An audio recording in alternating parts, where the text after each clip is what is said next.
Feita essa discussão sobre a distribuição eletrônica, a gente tem que lembrar quantos são os tipos de ligações interatômicas. A gente tem 3 tipos: iônica, covalente e metálica. Ligação iônica, lembra, ligação entre íons. Esses íons se formaram por conta da transferência de elétrons. Então, quando falar que é uma ligação química entre elementos químicos com uma grande diferença de eletronegatividade, você já lembra que isso é ligação iônica. Então, a ligação entre esses íons ocorreu por conta da transferência de elétrons. Ao perder um elétron, forma-se um cátion. Ao ganhar um elétron, forma-se um ânion. Então, a ligação entre o cátion e o ânion, ligação iônica. Normalmente, os cátions são representados pelos metais e o íon em H4+. E os ânions vão ser ametais ou grupos de ametais. Por exemplo, aqui, ó, NO3-, seria um exemplo de um íon composto, ou seja, um íon que tem um grupo de ametais. Qual é a carga desse íon aqui? -1. Vamos lá, SO4 2-. Qual que é a carga dele? 2-. Vamos pegar um exemplo de metal que faz parte de uma ligação iônica. O alumínio, ele tem NOx fixo. O alumínio é de onde?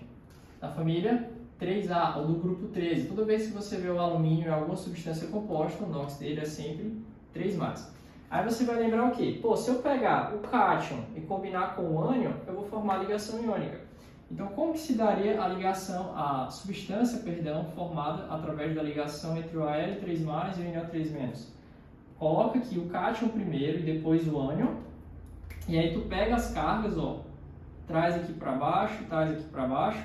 Então, vem o 1, vem o 3. Então, a ligação iônica entre o Al3+ e o NO3- vai formar Al1, NO3, 3.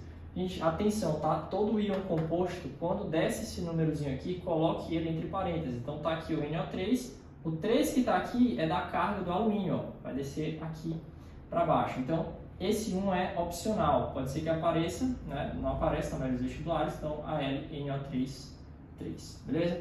Então, a gente fez a discussão breve. Opa. Lembrando que os compostos iônicos têm alto ponto de fusão, alto ponto de ebulição, são bons condutores de eletricidade quando dissolvidos em água ou quando derretidos, certo? Então, jogou um salzinho na água, jogou uma base inorgânica na água, ali a gente vai formar uma mistura que ela é dita uma solução eletrolítica, certo? Ou seja, tudo que ele falar que é eletrolítico tem íons, ou seja, permite a passagem de corrente elétrica. Então, as características da ligação iônica a gente já descreveu. Metais NH4+ formando cátion, ametais ou grupo de ametais formando o ânion.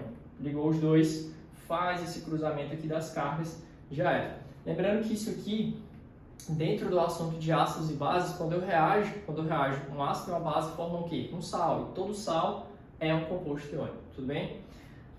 Ligação covalente, lembra, seja covalente, seja compartilhamento de elétron, certo? Então, a ligação covalente ocorre entre elementos químicos com eletronegatividade bem próxima. A forma como ocorre esse compartilhamento a gente discutiu bastante em sala, né? A gente fazia a questão do aperto de mão. Se vai uma mão de cada pessoa, era uma ligação simples. Se vai as duas mãos, era uma ligação dupla e assim sucessivamente. A gente vai discutir isso aqui já já. A ligação metálica, quando falar para você de mar de elétrons, se perguntar por que os metais são bons condutores, porque os metais permitem que os elétrons tenham uma grande liberdade de movimentação e isso facilita a passagem da corrente elétrica, tudo bem? Então, falou de mar de elétron, ligação metálica. Por exemplo, ligas metálicas. Toda vez que falar de ligas metálicas, qual é o tipo de ligação das ligas metálicas? Ligação metálica, beleza? Bom, vamos aqui aprofundar rapidinho essa questão das ligações covalentes, porque elas têm várias aplicações. Então, lembre-se da questão da fila da eletronegatividade, né, para os principais ametais, FON, Cl, BISC, pH. Então, a gente observa que os 3 elementos mais eletronegativos da tabela periódica, flúor, oxigênio e nitrogênio, no flúor é o mais eletronegativo. E isso vai ser de fundamental importância na nossa discussão, porque tudo isso que eu vou discutir aqui nessas 2 colunas é para a gente poder ter ideia se a nossa molécula é polar ou não, porque se ela é polar ou não, a gente consegue ter um claro domínio sobre isso daqui e suas aplicações. Vamos lembrar que os elementos químicos fazem ligações químicas para adquirirem uma estabilidade. E na química a gente utiliza uma referência de estabilidade que são os gases nobres. Então normalmente a gente explica a maioria das ligações químicas com a seguinte ideia: os elementos químicos fazem ligações químicas para adquirir configuração semelhante à dos gases nobres. Então, por exemplo, se eu sou da família 4A, é porque eu já tenho 4 elétrons. Para chegar em 8 elétrons, que é o que tem a maioria dos gases nobres na camada de valência, se eu já tenho 4 elétrons, eu só preciso compartilhar 4 elétrons. Como é que vai ser esse compartilhamento? Pode ser um aperto de mão, uma ligação simples, pode ser duas mãos de uma vez, uma ligação dupla, pode ser uma tripla, enfim. Se eu já sou da 4A, eu compartilho 4 elétrons. Lembrando que família 4A ou grupo 14, tá? Então tá aqui, ó, 4A, grupo 14. Quem é o cara mais famoso aqui, ó? Carbono, importantíssimo, né?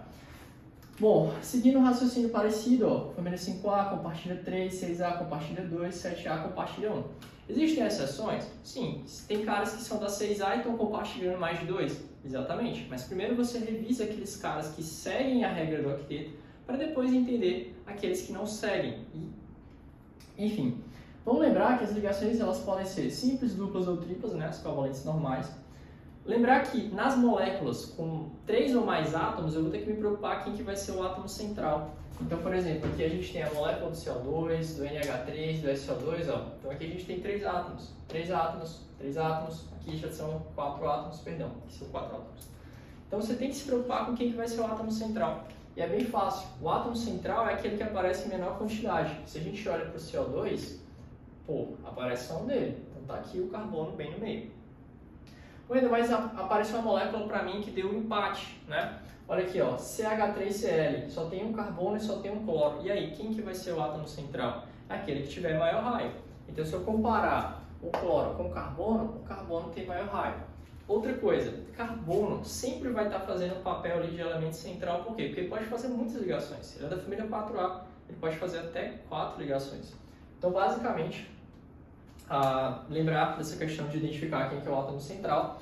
Depois que você identificou o átomo central, a gente tem que lembrar rapidinho desse conceito que é o vetor momento de dipolo. O vetor momento de dipolo é uma setinha que aponta sempre para o elemento mais eletronegativo da ligação. Então, por exemplo, se a gente observar o CO2, o carbono ele é da família 4A e o oxigênio é da 6A, né? O carbono está aqui com os 4 elétrons dele, ó, 1, 2, 3, 4. E o oxigênio está aqui, 1, 2, para esse oxigênio da esquerda, 3, 4, 5, 6. Aqui também, para o da direita. Então perceba, o oxigênio tem 6 elétrons, né? Tem 6. Está compartilhando esses dois aqui, ó, certo? Pô, ficou feliz. Tem 6, compartilhou 2, ficou com 8. Esse da esquerda do mesmo jeito. Então agora, eu lembro que o vetor momento de dipolo sempre vai apontar para o mais eletronegativo. Entre o oxigênio e o carbono, olha para lá, quem que é mais eletronegativo? É o oxigênio. Então você vai botar um vetorzinho aqui, ó, na direção do oxigênio e outro vetorzinho na direção do oxigênio. Nosso vetor momento de dipolo. O que eu sei? Bom, se eu tenho duas setinhas, as duas na horizontal, uma para a direita e outra para a esquerda, o que vai acontecer com elas? Elas vão se equilibrar. Ou seja, a resultante, o mi resultante é zero. Todas as vezes que o vetor resultante for zero, você vai dizer que a molécula ela é o quê? Apolar. Perfeito. Então, se a gente fosse olhar aqui para a molécula do NH3, ó, eu lembro que o nitrogênio é de que família? Família 5A e o hidrogênio é da 1A. Então, ó, 1, 2, 3, 4, 5. O hidrogênio nessa molécula está com um par no ligante. Nessa ligação NH, o que eu vou fazer? Ó?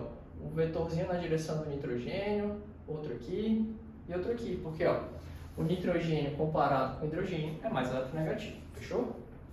Então, a ideia é ver que esses três vetores eles não tem como se anularem. Então, o nosso mi resultante para a molécula do NH3 é diferente de zero. Portanto, a nossa molécula do NH3 ela é polar. Então, a polaridade ela é de fundamental importância para que tu possa dizer qual tipo de interação entre as moléculas. Então, vão ter questões que vão te falar de dipolo induzido, dipolo permanente, ligação de hidrogênio, e tu só consegue responder se tiver uma noção razoável sobre polaridade. E a gente vai discutir aqui rapidão um bizuzinho para você determinar a polaridade das moléculas. Porque aqui a gente falou de polaridade usando vetores, mas existe uma regra prática para te ajudar em casos que, pô, é uma molécula... enfim, é uma regra prática, certo? Vou já mostrar, você quer ver quanto tempo tem esse vídeo, que eu estou com medo da memória do topar.